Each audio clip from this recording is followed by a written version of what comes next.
बिस्मिल्लाहिर्रहमानिर्रहीम। अस्सलाम वालेकुम स्टूडेंट्स, हमने ग्रेड 9 केमिस्ट्री की जो न्यू बुक है उसके सीरीज़ को स्टार्ट किया हुआ है। आज हम करेंगे यूनिट नंबर 3। इससे पहले यूनिट नंबर 2 और यूनिट नंबर 1 के कंप्लीट लेक्चर्स जो हैं उनमें short question answers, exercise questions, important question सारे जो हैं वो ऑलरेडी हो चुके हैं। तो उन लेक्चर्स की लिंक्स जो है ना वो डिस्क्रिप्शन में डाल दूँगी। अच्छा, उसके अलावा अगर किसी स्टूडेंट को ये नोट्स वगैरह चाहिए, इस भी फाइल आपको चाहिए, तो आप मुझसे इंस्टा पे जो है कांटेक्ट कर सकते हैं। इंस्टा का भी जो है वो मैं लिंक जो है वो डिस्क्रिप्शन में डाल दूँगी। चलें अब हम स्टार्ट करते हैं। आज हम करेंगे यूनिट नंबर 3 एटॉमिक स्ट्रक्चर। इसके चैप्टर के अंदर जो कुछ इंपॉर्टेंट क्वेश्चन जो मुझे लग रहे थे इंपॉर्टेंट क्वेश्चन, तो उनके ना मैंने कुछ शॉर्ट नोट्स बनाए, तो आज हम वो करेंगे। क्वेश्चन नंबर 1 है हमारे पास, what are the main postulates of Dalton model. Dalton model के जो मेन पोस्टुलेट्स क्या थे? सबसे पहला उसका ये था कि all elements are composed of tiny indivisible particle, कि जितने भी एलिमेंट्स जो हैं वो कंपोज करते हैं टीनी इंडिविजिबल पार्टिकल्स को, कॉल्ड एटम, जिन्हें हम क्या कहते हैं? एटम कहते हैं। दूसरा उसने ये बोला था, atom of a particular elements are identical, कि एटम जो होते हैं पर्टिकुलर एलिमेंट्स के वो आइडेंटिकल होते हैं, दे हैव सेम मैस, क्योंकि इनका मैस भी सेम होता है एंड सेम वॉल्यूम, और इनका वॉल्यूम भी जो है वो भी क्या होता है? सेम होता है। अच्छा, नंबर 3 है हमारे पास, ड्यूरिंग केमिकल रिएक्शन के दरमियान एटम कंबाइन, एटम क्या होते हैं? कंबाइन होते हैं और सेपरेट, और क्या होते हैं? सेपरेट हो जाते हैं और रीअरेंज्ड। ओके,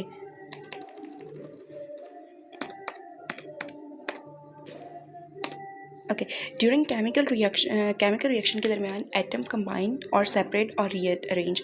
केमिकल रिएक्शन के दौरान एटम कंबाइन भी हो सकते हैं, सेपरेट भी हो सकते हैं और रीअरेंज भी हो सकते हैं। They combine in simple ratio. Fourth था इसका कि atoms can nether be created not be destroyed, atom को ना ही क्रिएट किया जा सकता है, ना ही इसको डिस्ट्रॉय किया जा सकता है। ओके, क्वेश्चन नंबर 2 है हमारे पास, what are the conclusion of Rutherford made. Rutherford ने कौन सी कंक्लूजन जो थी वो बनाई थी? Majority of alpha particles pass through the foil, के मेजॉरिटी ऑफ जो अल्फा पार्टिकल्स थे वो पास हुए थे फॉयल से। Undeflected, most of space occupied by an atom must be empty. Second जो था, the deflection of few alpha particles through angles greater than 90 degree, के कुछ डिफ्लेक्शंस ऐसे हुई थी कि जो फ्यू अल्फा पार्टिकल्स जो थे वो क्या हुए थे?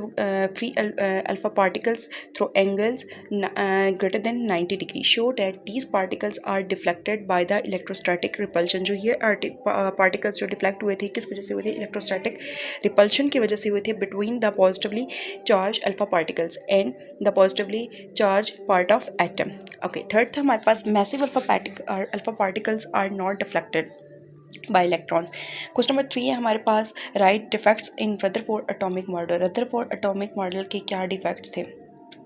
अच्छा, नंबर 1, क्लासिकल फिजिक्स सजेस्ट दैट, जो क्लासिकल फिजिक्स जो है वो ये सजेस्ट करती है, suggest that electrons being charge particles, के इलेक्ट्रॉन जो थे वो क्या करते हैं? वो charge particles will emit energy continuously, कि वो कॉन्टीन्यूसली जो थे वो एनर्जी को क्या कर रहे होते हैं? एमिट कर रहे होते हैं while revolving around the nucleus. Thus the orbit of the revolving electron become smaller and smaller until it will fall into the nucleus. तो फिर क्या होगा कि जो रिवॉल्विंग इलेक्ट्रॉन की, thus the orbit of revolving electron, जो orbit है जहाँ पे इलेक्ट्रॉन रिवॉल्व कर रहे हैं, वो आहिस्ता आहिस्ता क्या होता जाएगा? वो स्मॉलर से स्मॉलर होता जाएगा तब तक जब तक जो है वो न्यूक्लियस में ना गिर जाए। दिस वुड कोलैस्केप in the atomic structure.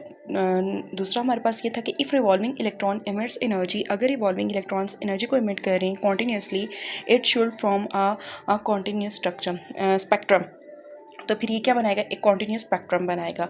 Okay, question number 4 है हमारे पास, what are the main postulates of Bohr atomic theory.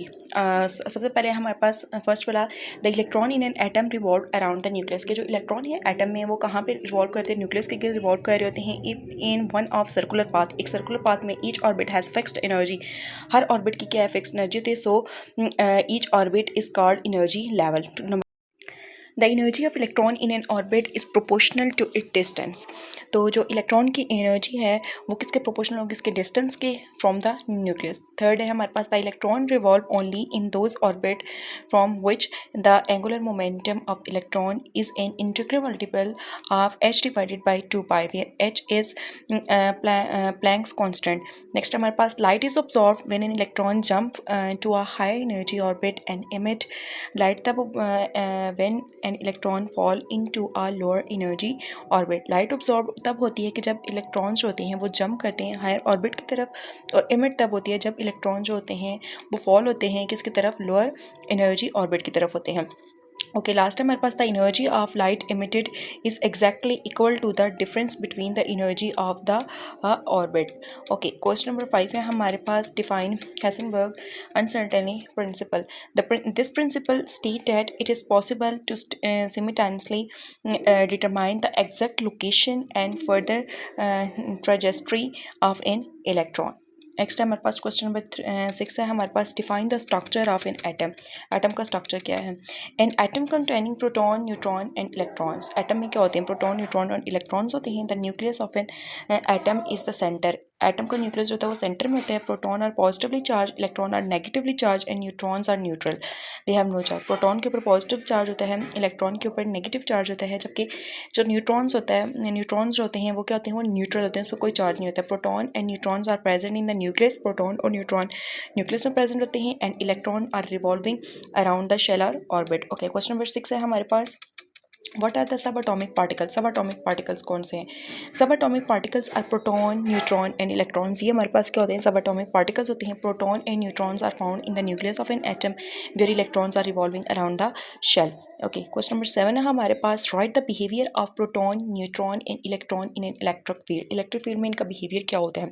Proton are positively charge. Proton के ऊपर पॉजिटिव चार्ज होता है and deflected on a curve path toward the negative plate. वो किसकी तरफ डिफ्लेक्ट कर रहा होता है, नेगेटिव प्लेट की तरफ कर रहा है, क्योंकि उसके ऊपर चार्ज होता है वो पॉजिटिव होता है। पॉजिटिव किसकी तरफ डिफ्लेक्ट कर रहा होता है, डिफ्लेक्ट कर रहा होता है नेगेटिव प्लेट की तरफ। इलेक्ट्रॉन के ऊपर नेगेटिवली चार्ज होता है तो वो किसकी तरफ डिफ्लेक्ट कर रहा होता है, वो पॉजिटिव प्लेट के ऊपर कर रहा होता है। न्यूट्रॉन जबकि जो होता है वो न्यूट्रल होता है, तो वो क्या कहता है, वो एक स्ट्रेट लाइन में जो है वो मूव करता है। Electrons are negatively charge and are deflected on a curve path toward positive plate. Neutron has no charge so they go straight ahead. Question number 8 है हमारे पास, define radio isotope. Radio isotope क्या है। Radio isotopes are unstable form of chemical elements. ये unstable form होती है chemical elements की, that emit radiations, जो रेडिएशन को एमिट करते हैं, and they decay to become more stable. Next है हमारे पास question number 9, define atomic number and atomic mass. Atomic number क्या हो, सबसे पहले हम करेंगे एटॉमिक नंबर।